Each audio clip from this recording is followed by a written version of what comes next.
sure you will. Okay, so basically, what I'm going to do for you is I'm going to give you a bunch of these cards over here. Each one of these cards has a mitzvah on it, and your job is basically to categorize them according to how you see fit. You can make as many or as few categories as you want. You can group them. There's no right or wrong. It's just to see how you interpret it, how you think about it, and how your mental processes work, basically, is what we have to try to figure out. Whilst you are doing this, you just talk out loud. I want you, instead of just thinking it, just say, oh, this mitzvah over here, to test and observe, to rest and observe Shabbos. Like, oh, I'm going to put this in this category because I believe it's similar to this one, because just, talk out loud and do the whole thing out loud. Okay. If I have to change things around though, like you can I don't know what all the mitzvahs are going to be until I see them all. Exactly. So you can change things around afterwards, as long as you just talk out the process. Be like, oh, I thought this was like this. Maybe it should be over here. Just however you want, as many as few. However you want to do it. Sounds good. So go ahead. Okay. To rest and observe Shabbos, I would put that in a Shabbos pile. To say a bracha before eating any food. Food bracha, a food category. To learn Torah every day, that's a daily mitzvah. To fast on Yom Kippur. I wouldn't put that in the food category. I would put that in like a holiday category maybe. Nazir may not cut their hair or drink wine. I have no idea what category to put that in. I'm just going to start. I have a feeling I'm going to end up laying these all out. And by the way, if you want to leave some out, feel free. This is all you can leave some out if you feel they don't categorize. You can do whatever you want with this. Okay. To wash before eating bread, I would put that in a food category. Not to eat meat and milk together in a food category. Giving tzedakah. Put that here for now. To love Hashem. This is really hard. Okay. Not to bow to idols. Okay, I'm just going to start putting these out just to see them. To bring the first fruits of the harvest to the Beit HaMikdash. To say Shema every morning and night. I'm going to put that in learning Torah every day together, because Shema is one way that we fulfill learning Torah every day. Not to speak Lashon Hara. I'm not sure yet. Not to steal part of the Ten Commandments. I don't know. To blow shofar and Rosh Hashanah. These are so different. I expected these to be really the same. Okay. Not to testify falsely in court. To only eat kosher food. I'd put that in the food category. To wait a certain amount of time after eating meat before eating dairy in the food category. To listen to parents and teachers. Maybe put that for the time being in a Ten Commandments type of thing. Treating someone like I would want to be treated. Say sorry when I do something wrong. I feel like these two, to say V'achalarecha kamocha, should go and say something like that. This one, to respect your parents. How is it different to listen to your parents and teachers? I put that together, I guess. Not to embarrass anyone. I would go with, I feel like these are turning into like Beit Adam L'Chavero. Okay, to leave a corner of my field for poor people to take food from. Okay. To observe the Shemitah year, every 7th year by not working the land. Not to take revenge. To daven every day. I feel like that's more of a Torah category almost for some reason. To only marry Jewish people. Not to charge a Jew interest on a loan.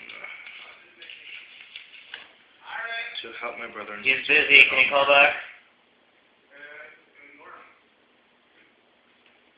Sister with their homework. That's a big mitzvah, to help your brother and sister with their homework. Yeah, I like that one. And not to sit in your parents' chair. That definitely goes under respecting your parents. To eat matzah on Pesach.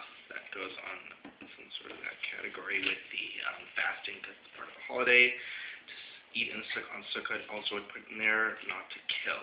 Okay. So, I'm almost tempted to switch these into the two categories of like Beit Adam L'Chavero and Beit Adam L'Makom. That's what I'm thinking right now, just because they're so different and so divergent in so many different ways, and I feel like the best way to categorize them would be that if I'm trying to keep them into small categories, to keep them into larger categories, which is what I kind of started with, which is what I'm thinking of doing. There might be some that would be by themselves, but I'm going to try and categorize them smaller into larger orders. Let me just zoom Okay. what you have over here. Okay. So which groups do you have? All these separate things or groups? So all the separate things I just wasn't sure what to do with at this point. All the larger ones like this one,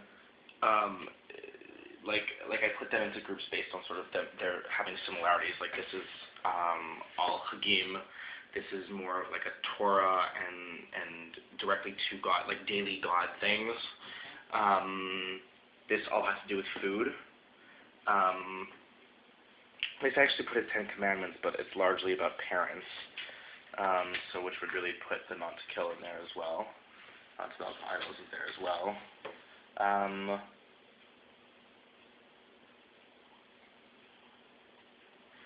So we put together the Peah and the Bikurim together because they're on a field.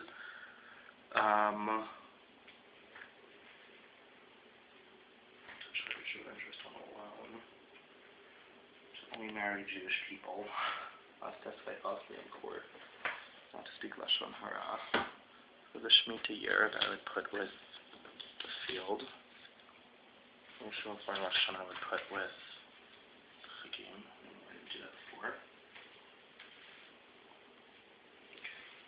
Okay. So yeah, if you want to rearrange them, you can go ahead and do it however you see best. You know, like I said, if you want to do 2 groups, if you want to do 10 groups, however, if you want to do all 1 group, that would save you some time too. All mitzvahs, right? They're all mitzvahs. Oh. Well, I don't know. This one isn't really a mitzvah. This is sort of like a good deed in general. This isn't really, a specific mitzvah in the Torah. Help your brother and sister with homework. I think that's the biggest mitzvah of them all. Oh, really? The truth is that I would actually put that as respecting your parents, because parents, it's important to parents to have their kids work together, and that's something that brings them a lot of joy, which to a certain extent I think is respecting your parents.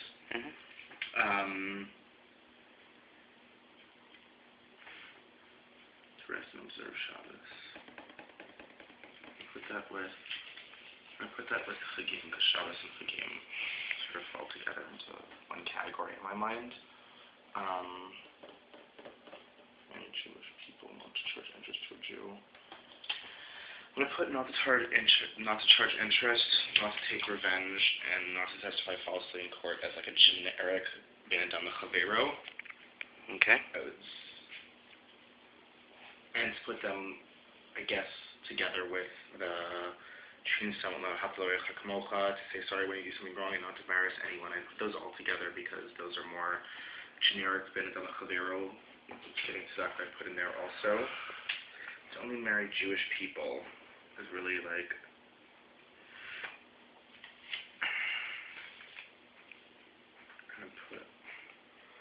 I don't even put that to marry Jewish people and to love Hashem, because loving Hashem is an all-encompassing everything. Marrying Jewish people is within the Jewish population, I guess. Not to speak Lashon Hara really falls into so many different categories. I think this is really, meaning unless I was to break it up into those 2 groups, like I said before, of Ben Adam Chavero and Ben Adam Makom, which I would really be tempted to do at this point. I'm just probably being lazy at this point. I don't want to rewrite everything up. It's fine. Whatever you want. I would, aside from that, I would probably break it up into this. The Nazir may not cut or their hair or drink wine. They're really sort of put on its own because it's a mitzvah that it's one individual to Hashem, as opposed, and not to speak Lashon Hara really is a category on its own. This I would put as a category, the Shemitah, the Peah, and the Bikurim I put in like field work. Daven every day, learn Torah every day, and say Shema every morning and night are like daily mitzvahs that really have to do with a connection to God and keeping that connection to God. Can I hold you for a second? I'm just going to stop the video and start a new one.